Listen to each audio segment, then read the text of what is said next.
this is just undeniable.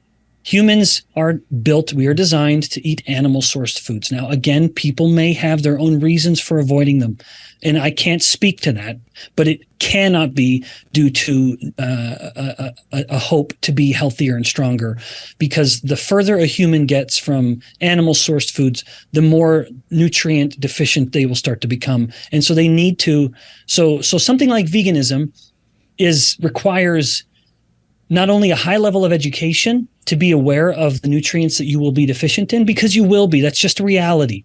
I don't mean to speak evil of that paradigm of eating, but you will be deficient in nutrients. So you have to know what those are.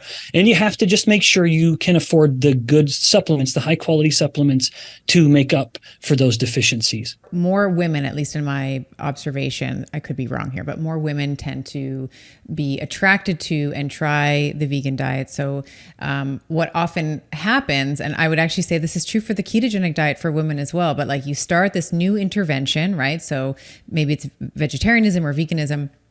And they feel initially a lot better, right? Like they start eating more plants and they have more energy and their skin clears up and all the things. And it's probably a proxy of eating more plants than they were prior.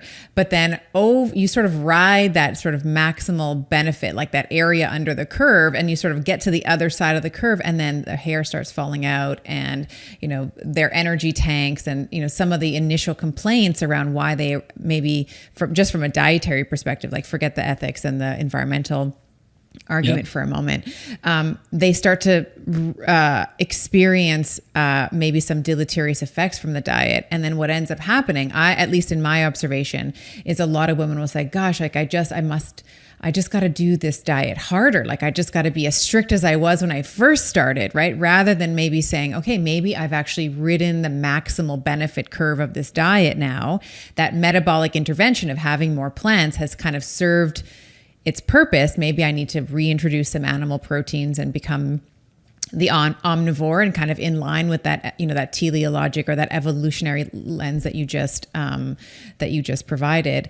And what I so often see in terms of nutrient deficiencies, it's like the B vitamins are not there. We have, and they're not able to, to be a vegan. I think you need to be very,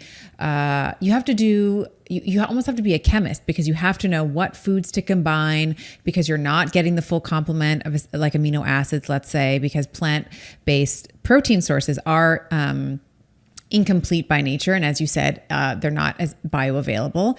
And in order to kind of trigger, we've been talking about protein, and I like to talk about protein in the context of body composition, in terms of maintaining muscle mass and bone mass, there needs to be sort of like a minimum amount of leucine, one of the amino acids that we consume, in order to drive muscle protein synthesis. And you don't really get that in the equivalent. Like if you take a scoop of, I know we're just talking only protein right now, which, to your point, doesn't occur other than a whey protein powder, right? But if you take like a scoop of whey protein, right, versus like pea protein, like scoop for scoop, you're going to have to consume, I remember doing the math on this for my book, it was like around 25 to 40% more of the plant protein compared to the animal-based protein. So then for those women that are like, okay, I'm trying to lose weight, now you're consuming 25 to 40% more calories, right? So now this also gets thrown into the metabolic mix, where you are constantly needing to overconsume calories in order to get that minimum viable kind of protein,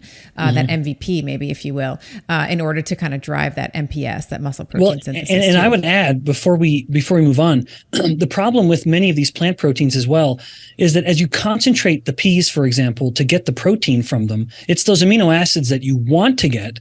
But as you concentrate those peas to such a high level, because peas are so deficient in amino acids generally, you need a lot of pea to get to just that serving of amino acid. What you inadvertently can concentrate as well are the metals, the natural levels of lead and arsenic that are just in plants. So this is a known phenomenon. People have quantified the amount of heavy metals you get in protein supplements, and the plant proteins are always the biggest offenders.